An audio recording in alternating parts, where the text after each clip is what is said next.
Welcome back to another HVAC Engineering-Techie training video. Today's subject is HVAC Hydronic Heating Systems. So hopefully you've already taken S-21, which is the hydronic component parts, so you'll understand all the pieces that go and the equipment that goes into these systems.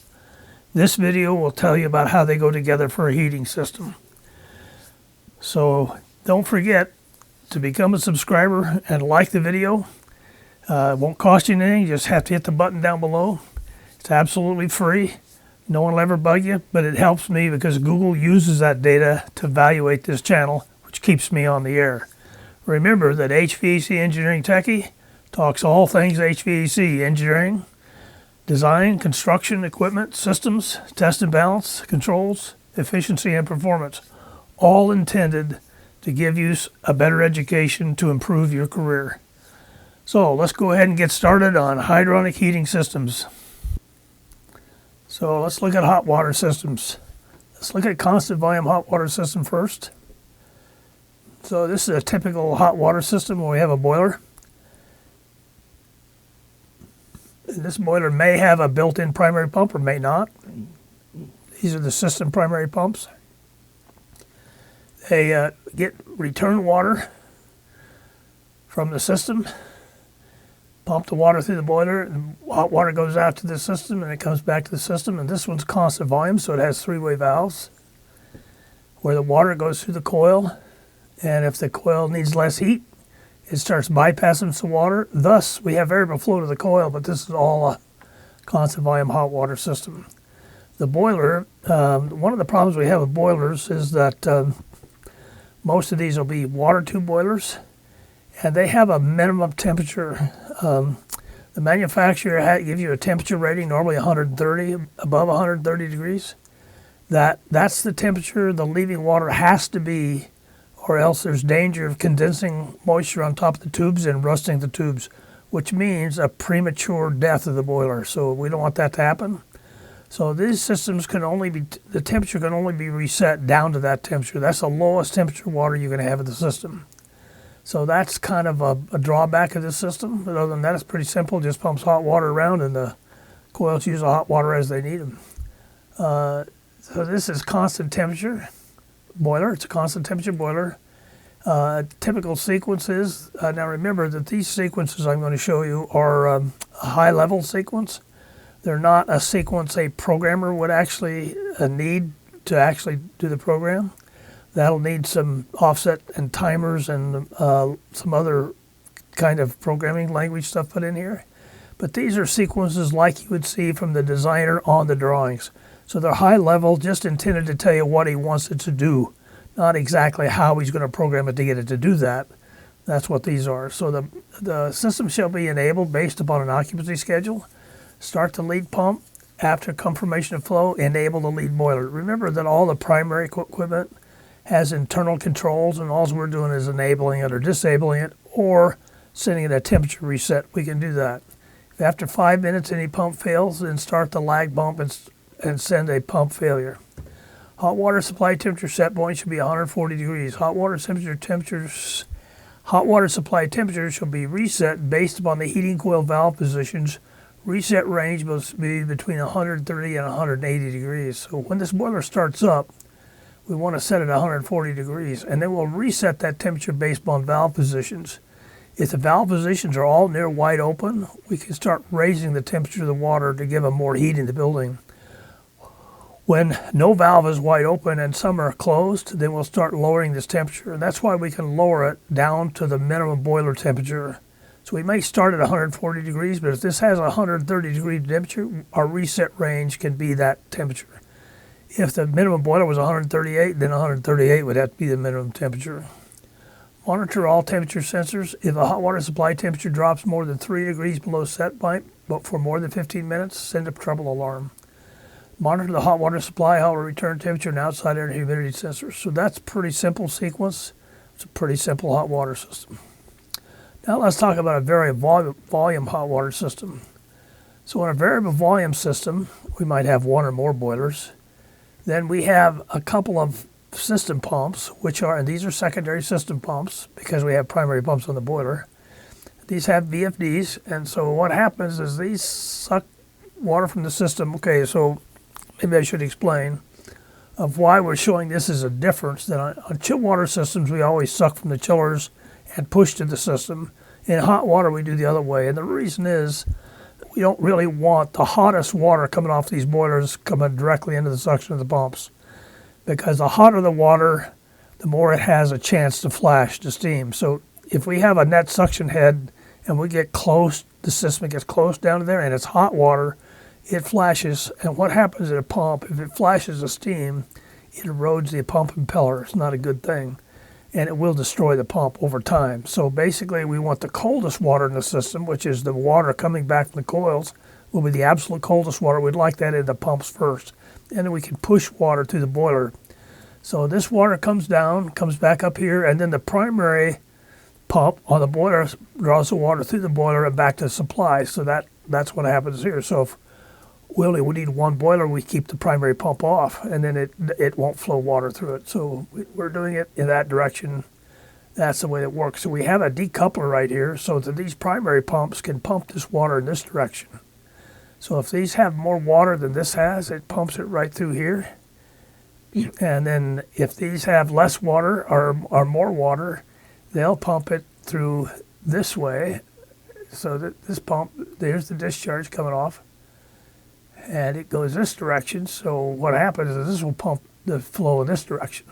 Yeah. So what happens here is this has a decoupler, and the water flows in this direction as it does that. If this has more flow than this side, it goes in this direction through the decoupler.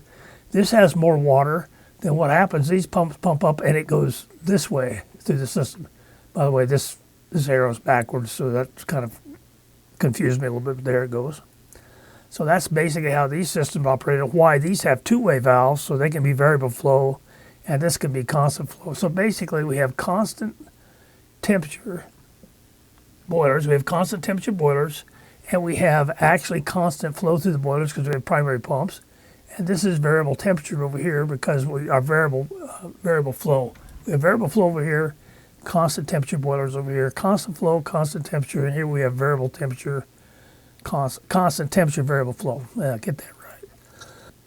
All right, let's look at the sequence. The system shall be enabled based upon the occupancy schedule. Start and stop the lead pump. After confirmation of the flow, start the lead boiler, primary pump, enable the boiler. If after 5 minutes the lead pump fails, then start the lag pump and alarm pump failure. Boiler hot water supply temperature set point should be 140 degrees. Hot water temperature should be reset based upon the heating coil valve position range base from 130 to 180 degrees. Because again, we still have that minimum temperature over here on the boilers, so we'd have the same reset range. Now, we have a boiler and we have a direct primary pump attached to it. So if you had this situation and this pump failed, but this boiler is okay, you'd have to take the whole thing offline and run the secondary. Just because these two are tied together. On most cases, these are actually supplied by the boiler manufacturer and they're built right into the pump, right into the boiler. The primary pump's built into the boiler. If the system hot water supply temperature drops more than 3 degrees below set point and the lead boiler is at full fire capacity, then start the lag primary boiler and pump. When both boilers are below 40% capacity, stop the lag primary pump and boiler.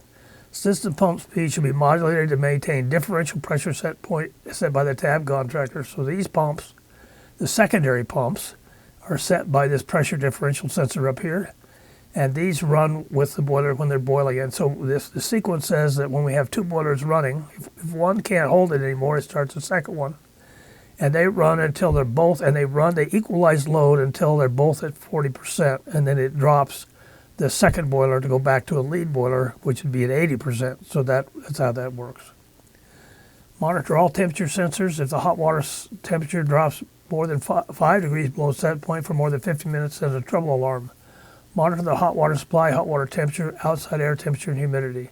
So this is a variable volume hot water system. And then next we have a variable temperature. So instead of varying the volume, we can vary the temperature. To do that here, we have a secondary pump just like we had before, but we notice we don't have VFDs, we got starters, and then we have three-way valves on the coils so we can be constant flow.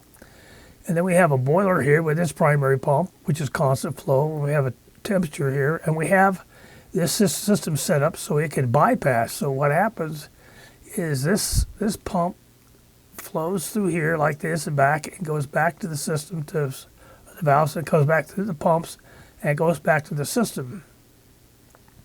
So if we want to change the temperature, what happens is we basically start mixing the water between the pumps and the hot water from the boilers.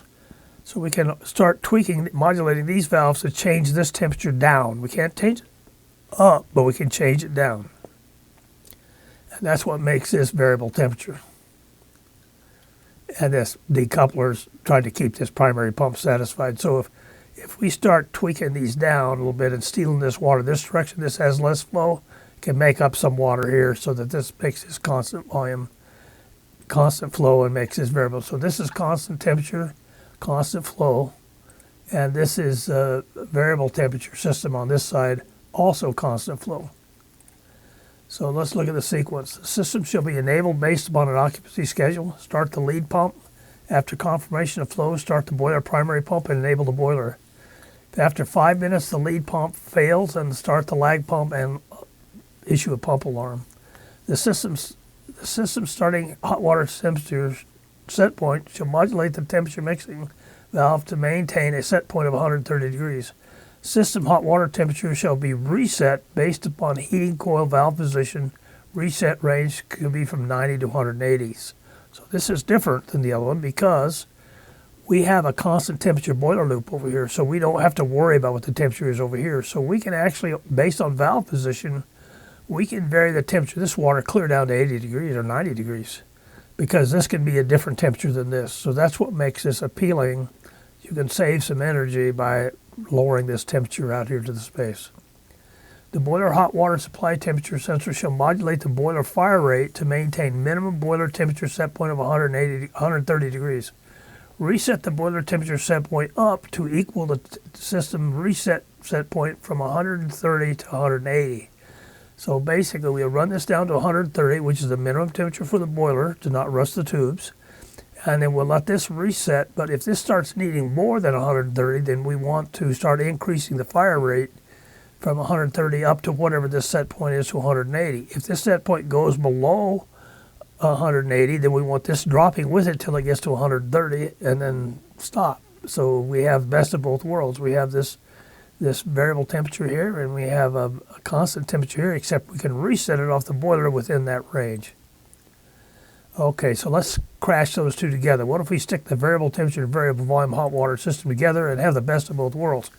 Well, it's really no big deal to do that because we already have the piping in place to do it. We already have a decoupler, we already have a temperature bypass. So the only difference is we have a variable flow two-way valves in the field. So we have these pumps, and the water from the boilers flows out to the coils, goes through the coil, comes back to the pumps, and it goes back then to the boilers and back again. If this system has more water than this system, then this just flows to the decoupler, and these primary pumps pump in this direction. If these pumps have more water than the boiler, then it just pumps to the decoupler in this direction. And when you need to change the temperature, you start mixing the water here. The only thing that's important is the decoupler be this side of the temperature loop. That's kind of important. So we're gonna let it decouple, and then we'll change the temperature. And we're just mixing to change the temperature, so we could do that. All right. And then, of course, the expansion tank sets the pressure of the secondary pumps. Now remember, these have VFDs, two-way coils. This differential pressure runs these VFDs. The primary pumps run with the boiler. And we do have isolation valves on these, which is a little different than the other. And we have the mixing valves, which are run off temperature. Variable temperature and variable flow system. A constant temperature boiler system here, but we can reset them up. So let's look at the sequence on this one. The system shall be enabled based upon the occupancy schedule. Start the lead pump. After confirmation of flow, start the lead boiler primary pump and enable the boiler. If after 5 minutes the lead pump fails, then start the lag pump and alarm pump failure. The boiler hot water supply temperature set point should be 130 degrees. The hot water supply temperature should be reset based upon heating coil valve position. Boiler reset range should be 130 to 180. So it's just like the variable temperature one, there's no difference. So we can let this range up from temperature, and then if the boiler temp reset lowers to 130 degree, the system temperature bypass should modulate to allow the temperature reset to go from 80 to 130. So, or is that 90? Whatever. 90, 80 to 130, whatever. So it means that we can use this temperature bypass now that we've got the boiler running at its temperature, like this, I'm sorry. And then we can change this temperature of the system by lowering this. So we still have this bypass doing its thing at 130 degrees minimum. And we can have this based on valve position. We can lower the set point over here because we're mixing below that point. Now, as soon as we get above 130 degrees, if this is still at 130 degrees, and we want hotter temperature, then we have to reset the boilers up just like in the temperature system, except we still have variable flow. So if the system hot water supply temperature drops more than 3 degrees below system and the lead boiler is full fire capacity, then start the lag primary pump and boiler. When both boilers are below 40% capacity, stop the lag primary pump and boiler. The other thing it should have in there that I didn't mention is that once you start a second boiler, you run them both equal. So you normalize the temperature set point between them so they're always the same. System pump speed should be modulated to minimum differential pressure set point of 15 psi or whatever the tab guy sets up here. Monitor the temperature sensors. If hot water supply temperature drops more than 5 degrees below set point for more than 15 minutes, send a trouble alarm. Monitor the hot water supply outlet return temperature and outside temperatures and humidity. So this is really not any more difficult than a variable temperature system, but it provides you the best of all worlds. So this is the system I prefer. So let's look at radiant heating systems. Radiant heating basically has a zone which runs hot water through the slab to heat it up. These normally PEX pipes, PEX plastic pipes in the slab, and normally these are 2 inches below the surface of the slab. And the reason is they don't want them too low because then they're trying to heat the earth below, trying to heat the space, so we want them up in the upper part of the slab. You just basically either have a pump or a zone valve to open and runs a room temperature.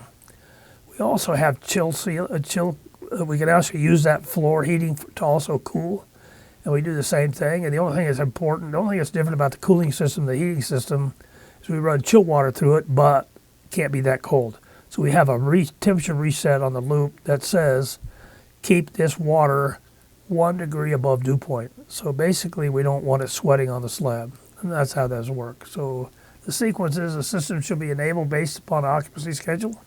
Start the zone pump 12 hours prior to occupancy time so that the slab will be tempered prior to the occupancy. During the charge period for heating, run the unit until the slab rises to 78 degrees set point or occupancy occurs. During the charge period for cooling, fan unit and slab lower to 72 degrees or occupancy occurs.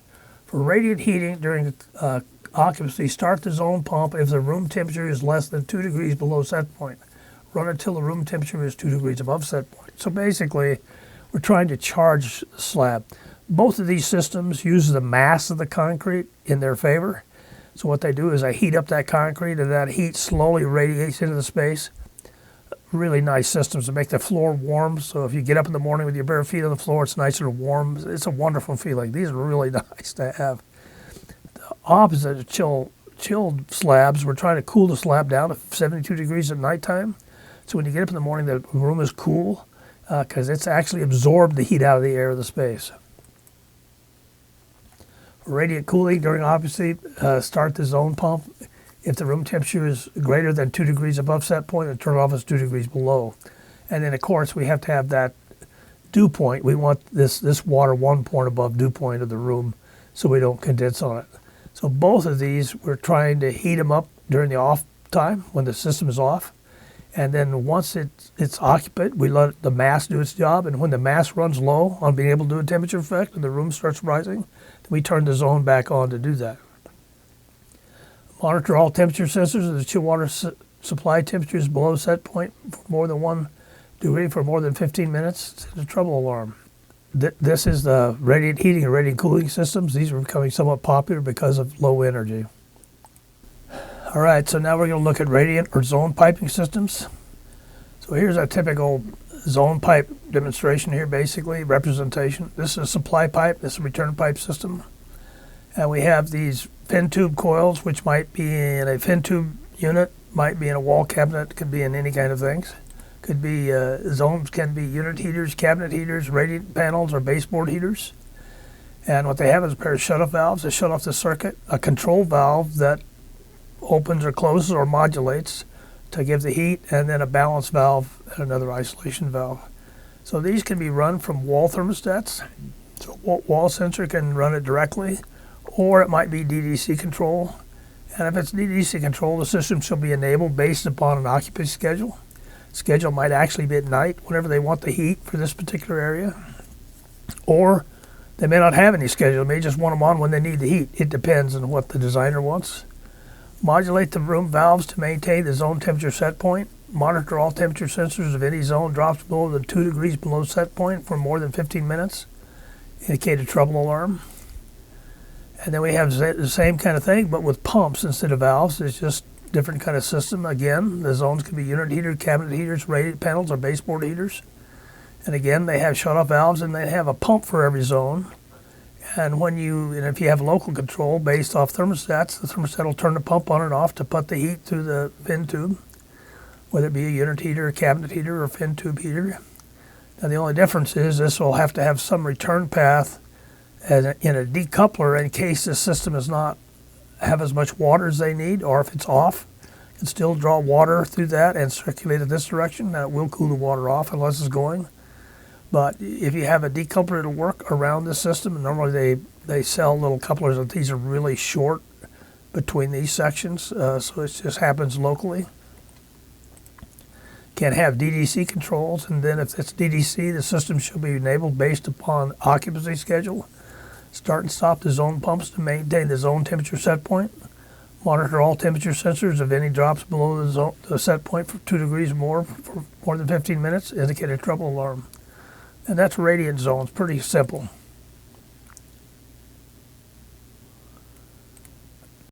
And a baseboard heater, I didn't put this anywhere else, but basically these have a fin tube inside of these containers, this fin tube, and it draws in the room air, cold room air off the floor, which is the coldest air. And the heat from the tube makes it rise and comes out the top. And that's what a hot water baseboard heater is, fin tube. Single tube is 3 foot to 8 foot, 1,000 BTU per foot at 180 degrees. Double tube is 3 to 8 inches tall, 1,600 BTU per foot, 180 degrees. Integrated thermostat valves are wall thermostat or DDC control. So these can have a little thermostatic control right down here that measures this cold air coming in, or else you can have it adjusted. The valve that's running these can be off of the DDC system or off a wall thermostat. Cabinet heaters are exactly the same as a fin tube, except they're just go in a wall, and these are normally used for inlet vestibules and places like that have a cold space. And they put they're wall-mounted surface wall. It could be insert or surface mount, integrated or wall thermostat, integral or wall thermostat, 250 CFM at 12,000 BTU to 1,400 CFM at 150,000 BTU, because it can be fairly large. You can have under cabinet heaters, like if you have a kitchen or something, you can put these under the cabinet, 5,075 BTU, and these actually come, of course, in hot water, integral or wall thermostat, or they actually come in electric if you need them. And then unit heaters are hot water unit heaters, which are most popular in systems that have hot water. They get horizontal mounted, like this one. 16,000 to 75,000 BTU integrated thermostat or wall thermostat, or vertical mounted like these, and these could be big ones, from 28,000 to 500,000 BTU, same way, integrated wall thermostat. And if you have an integrated thermostat, basically the thermostat's right down here somewhere where it's trying to read the coldest air. Much better for wall thermostats for these. And then you have hot water radiant heaters, which just basically have a radiant panel. Normally these nowadays are on walls. In the old days, these were radiators under the windows. Nowadays, they're going to be on a wall, normally on bathrooms, toilet rooms, something like that. And that's the unit heaters. So that's hot waters. That was pretty short. That's our hot water systems that we have to use with hydronic systems. Thank you for watching. Appreciate you being a subscriber. Please don't forget to share. Hope you have a great day, and I'll catch you on the next one. Thank you.